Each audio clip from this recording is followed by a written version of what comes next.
Баршаңызға қайырлы күн достар. Бүгін сіздермен бірге мужской каприз деп аталатын өте жеңіл салат дайындайтын боламыз. Ең алдымен бізге қажетті заттар: картоп, сәбіз, қияр, ет және де ірімшік, жұмыртқа, майонез. Біз бірінші қайнатылған етті осылай майдалап турап аламыз.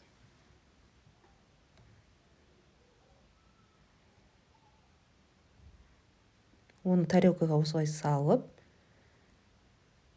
тұздалған қиярымызды майдалап турап аламыз.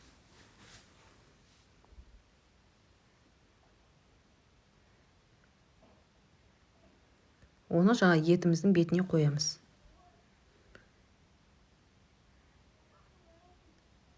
Үстінен майонезді жағып шығамыз.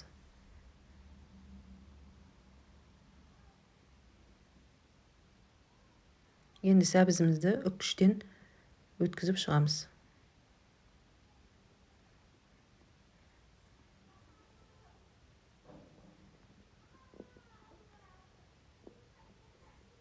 Үстіне майонез жағамыз.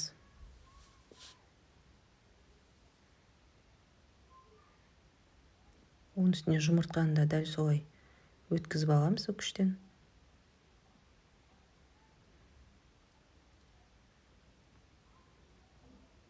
Майонезімізді жағып шығамыз. Үстіне картопты да үккіштен өткізіп, жан-жағын жинап аламыз.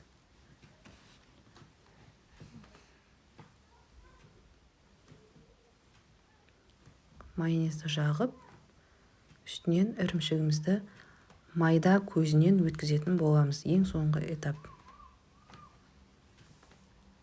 Бетіне әсемдік үшін кішкене ғана аскөк себеміз.